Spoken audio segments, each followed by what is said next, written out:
但是希望我们入国领上，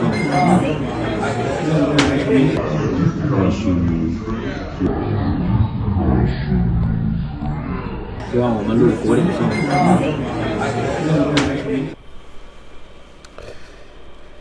If you know what you just watched, comment down below and tell me what you think it is. And the first person who gets it right, I'm going to give 10 extra points to. It's somewhat relevant to what I want to talk about. This probably won't be a long video. There's just something I got to get off my chest. I am disgusted with Donald Trump. I'm just simply disgusted with the President of the United States. And I say that, of course, as an American. There are a lot of great things that Donald Trump has done as president. I readily acknowledge that, and I am grateful for that, for all the things that he's done that are good, that are to the benefit of the American people. Last November, we had a choice between Donald Trump and Kamala Harris, just an extension of the Biden regime. This woman was empty-headed, unqualified, just an absolute disaster.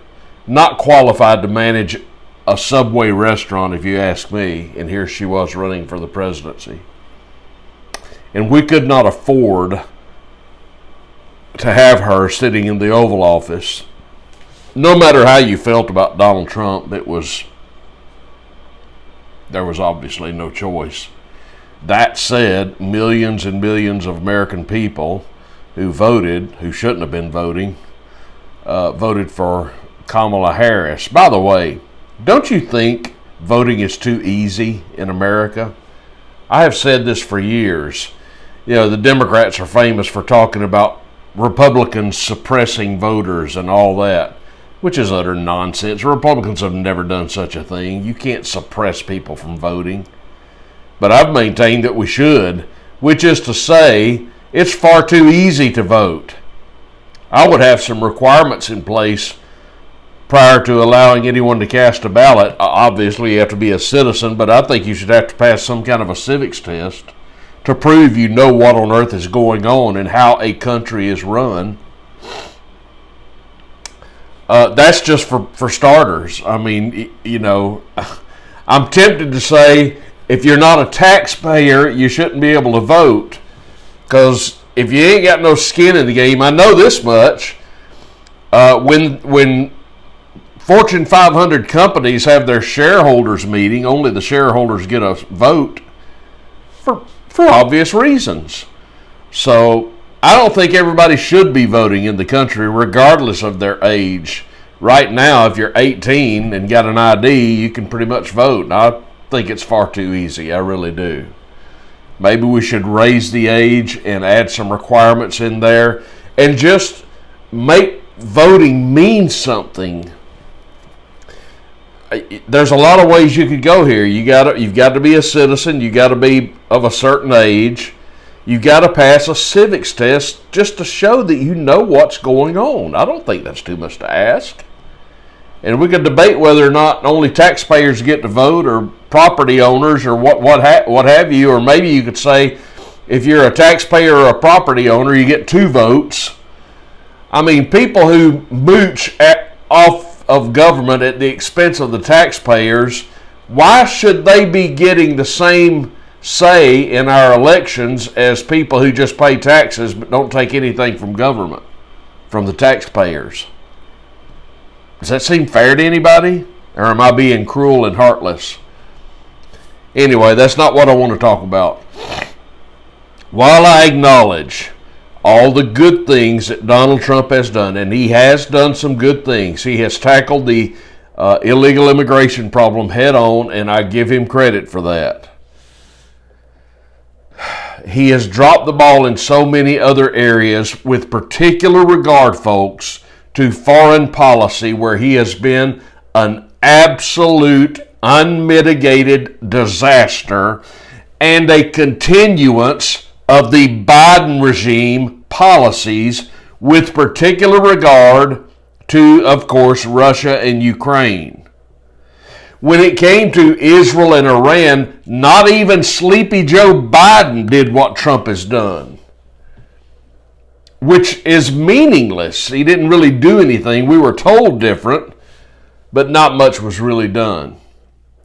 But what really has me rankled this Tuesday morning is what Trump is the stance he has taken with regard to the Russia-Ukraine war and the hostile tone he is using toward President Putin. Because Trump has picked the wrong bedfellows in this match. Now, why is this? This is because, as I stated yesterday, Donald Trump is taking advice from neocons. When you are listening to people like Lindsey Graham, when you are listening to people within your administration who are advocates of war, John Bolton type figures, John Bolton, thankfully, is not in the administration, but his philosophy certainly is. And it's reflected with people, I believe, such as Susie Wiles, who gives these type people access to Donald Trump. You know, I've heard it said that in person, Donald Trump is charming, that he is affable, that he is conversational, that he listens, that he's empathetic. And I can believe that, but of course the public Trump, the one we see, is just full of himself, and he's an alpha male. Sometimes that's a good thing, but it isn't always, because, folks, a real man is never afraid to admit when he is wrong about something. I've certainly done that myself, and a real man is not afraid to go before people and say, I'm sorry, I said this and I was wrong.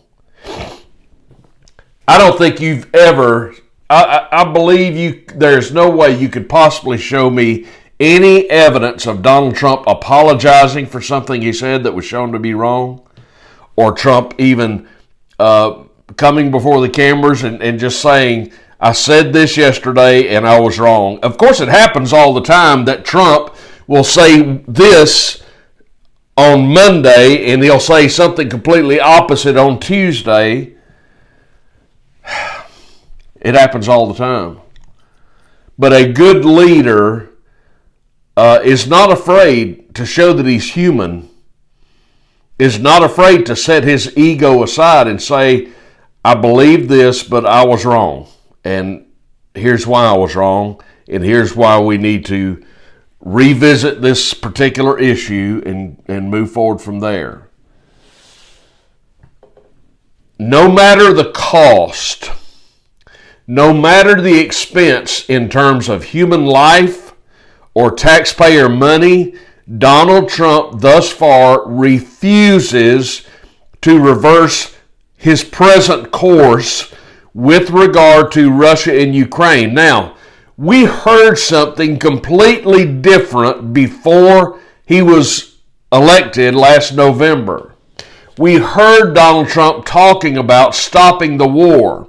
We heard Trump talking about his fact that he could get this thing settled before he even took office. In 24 hours, he's going to have it settled. Well, that never happened, but you never see Trump coming back and saying, yeah, I did say that, but I was wrong, and I shouldn't have said that, because it's a little tougher than I thought it might be. You don't hear him saying that, do you? Neither do you hear anybody in the press, as far as I'm concerned, who brings that up and says, hey, you said you would have this solved in 24 hours even before you took office. What happened? Nobody's asking him that, which surprises me somewhat, at least on the left, the people who hate Donald Trump. You might think they'd hold his feet to the fire on this matter, but they're not. But this thing is made more complicated because of the things Trump has said in the past. He kind of boxed himself into a corner. And he would tell people before the election he just wants the fighting to stop. Well, that's good. I applaud that. I want the same thing. But here we go, folks.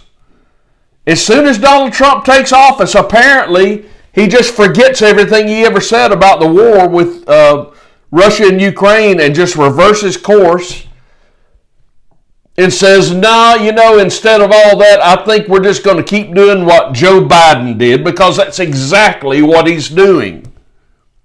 He's still sending supplies to Ukraine. He is still supporting Zelensky, despite the dressing down he and J.D. Vance gave him in the Oval Office a couple of months ago. He's still an advocate for Zelensky. He is still adversarial with Putin and with Russia. There's no need to be, but he is. But what really set me off was what happened yesterday at the White House while Trump was meeting with British Foreign Minister Keir Starmer. And I'll get to that in just a moment, but I want to give you an analogy to consider. I want you to imagine for a moment that you have two heavyweight boxers in the ring fighting each other. Let's say it's Muhammad Ali and the recently passed George Foreman. Love that guy, George Foreman. They did fight in Zaire, Africa, back in the 70s. I'll never forget it. I was a big fan of Foreman. And I could talk about this for a few minutes, but it's on YouTube if you want to see it. But I want you to imagine that they're in the ring boxing each other. Muhammad Ali over here, George Foreman over here.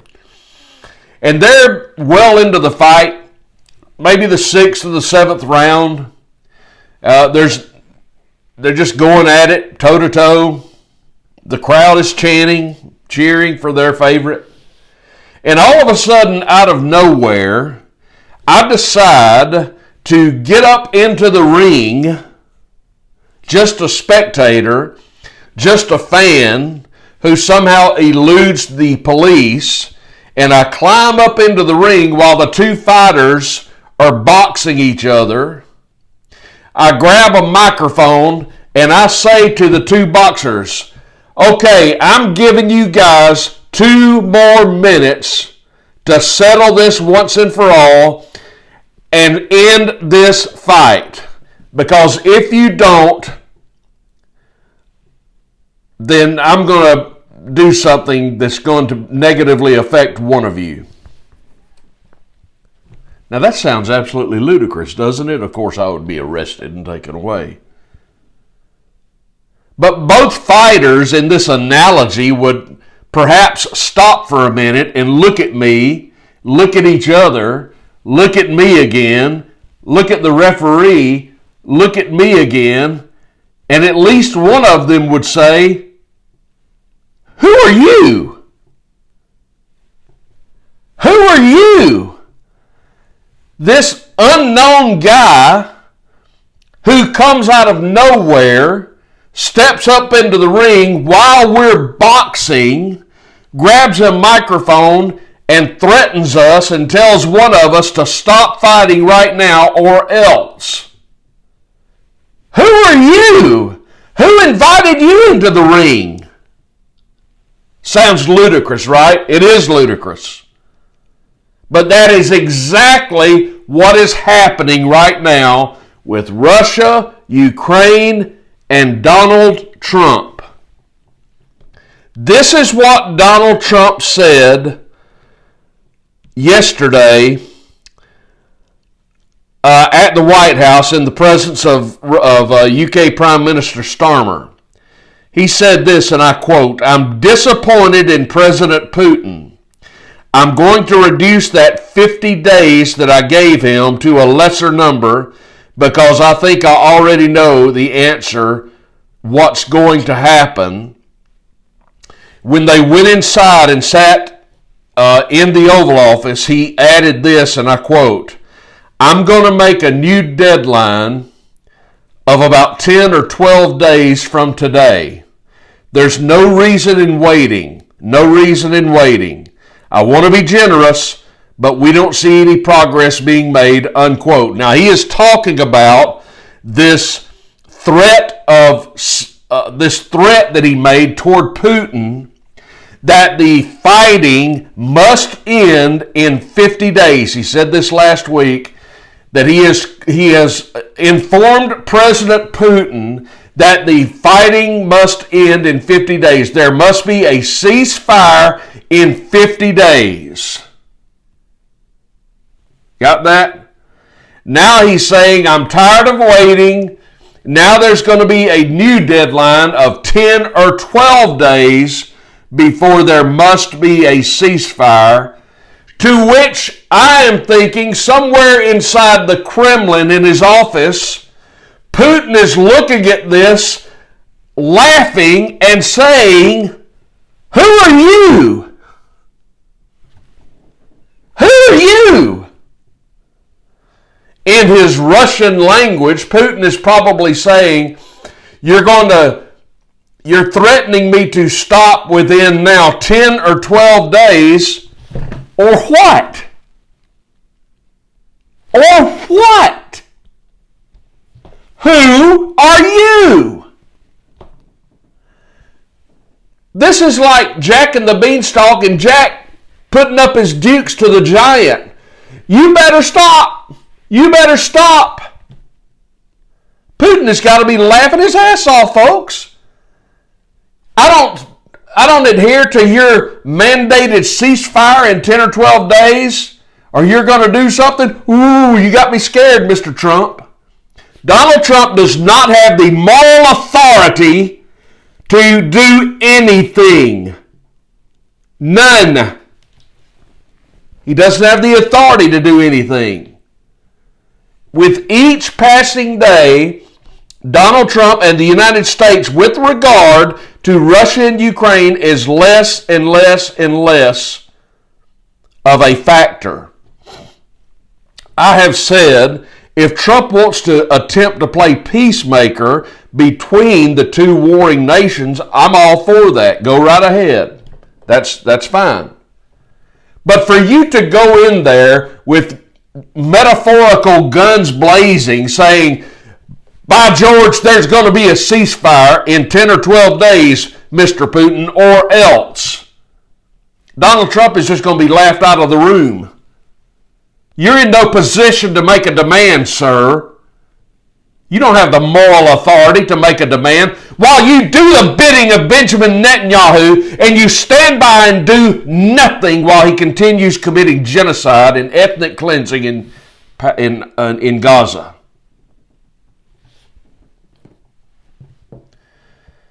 I am disgusted with Donald Trump this morning.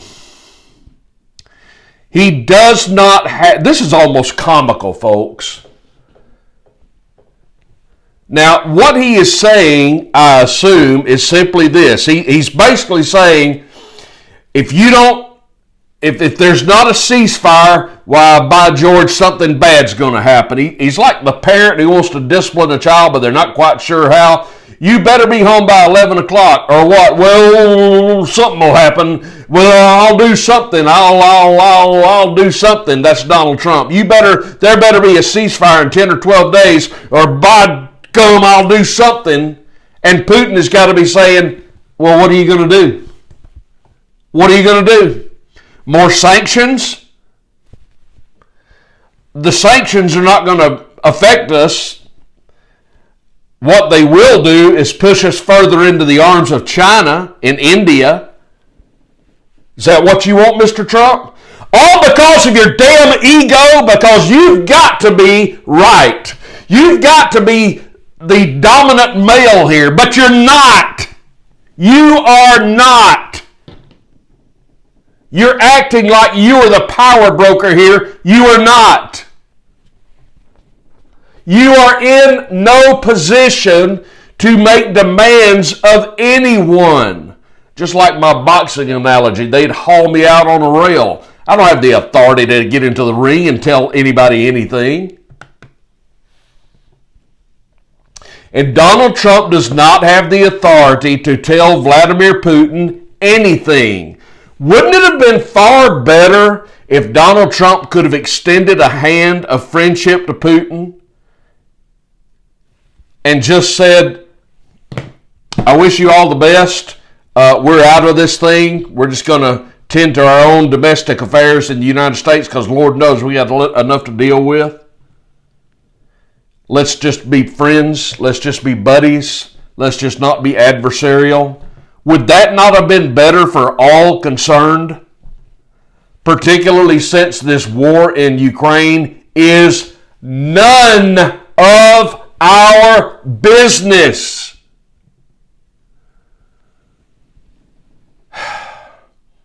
Communists taking control of American cities is a lot more concerning to me than whatever is going on in Ukraine.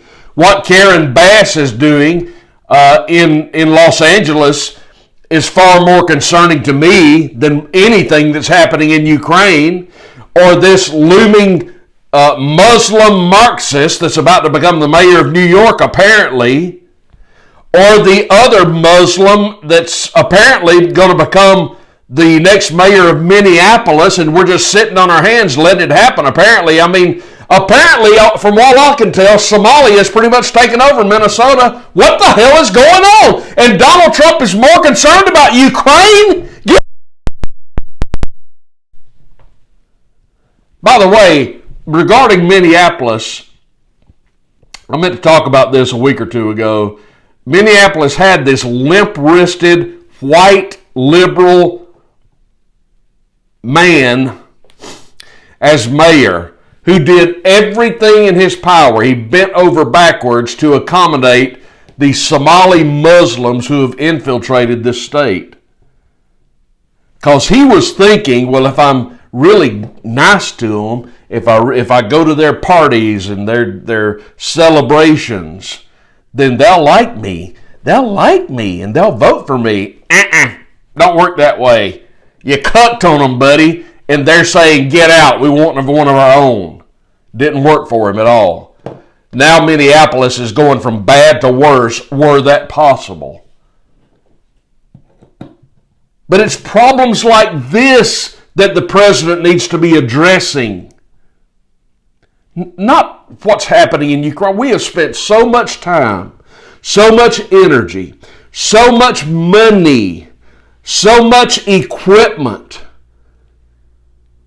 in this conflict, this war between Russia and Ukraine, and for what? How does this benefit us as Americans? It doesn't. Is it just a situation where we're trying to stoke Donald Trump's ego, where he wants a win where there ain't one? Where he's got to be the big dog on the block, not Putin? Is that why he doesn't want to play ball with Putin? Because it may make him look bad and Putin look good? Well, when you're right, you're right. When you're wrong, you're wrong. And you need to be man enough to say, okay, I went down the wrong road here and I'm done. We're out. We're out. I am disgusted with Donald Trump because he is not doing what he told us he would do. There's a surprise. Being lied to by a politician. Who ever heard of such a thing?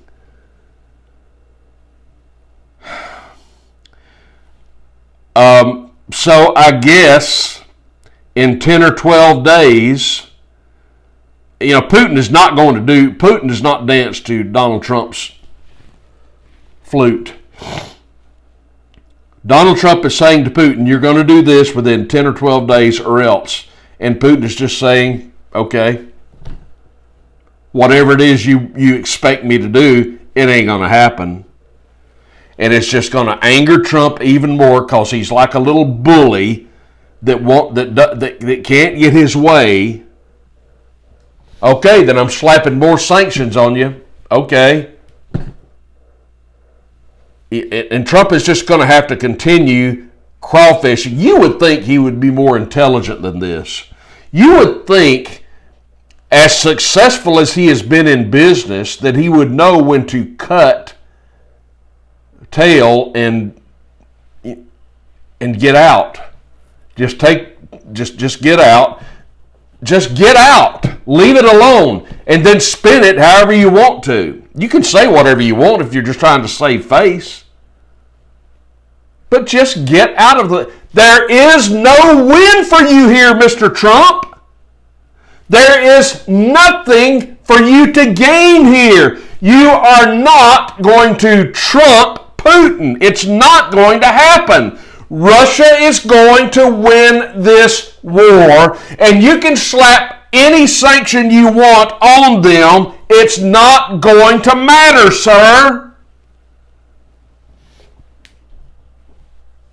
50 days, 12 days, 10 days, high noon, say whatever you want. Putin is not dancing to your tune. He's not going to do what you say. Get it through your head. You're not in charge here. Putin is. He's calling the shots, and you're not going to stop what is inevitable in Ukraine. And you would think there would be somebody within close proximity to Donald Trump that would tell him this, but obviously he's listening only to the neocons. People like Lindsey Graham, God, I want this man to be beaten next year in the election.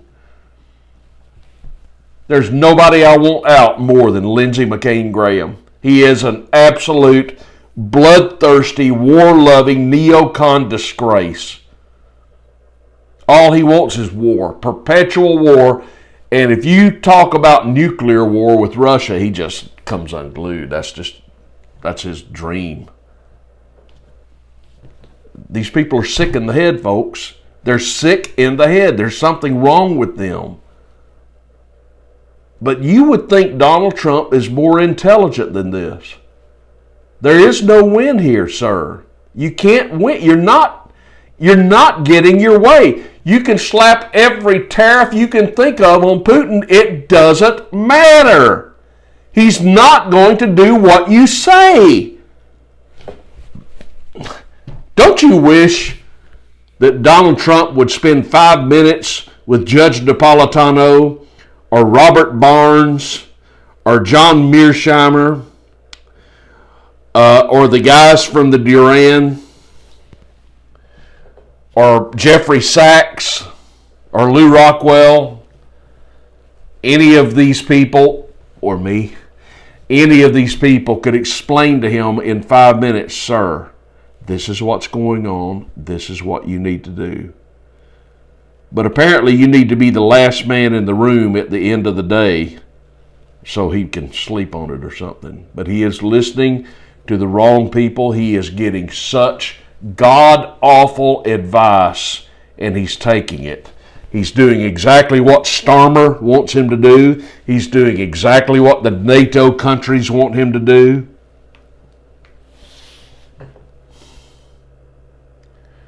It's just so frustrating, and I am disgusted with Donald Trump for all the good that he has done. He could have had such a substantial presidency, but he is absolutely going down the wrong road in terms of foreign policy and war, and he is only getting us into the quicksand of war deeper and deeper and deeper. It is time to get out and stop making these bold declarations to Putin just so that you can look like the alpha dog you think you are in this conflict. You are not. You're not in charge. You're not the alpha dog. You are not invited to come into the boxing ring. Know your role. Stay in your lane.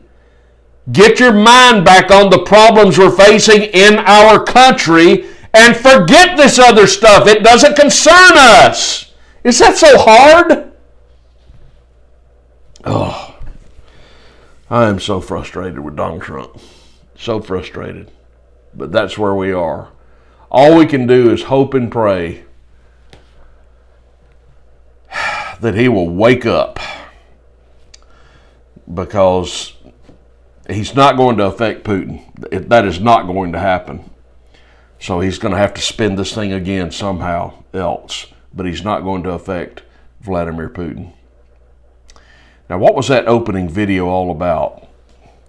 Well, I'll just tell you this if you haven't figured it out by now. You can tell a lot about a man by the way he plays golf. And you can take it from there. Thanks for watching, everybody. and I'll see you soon.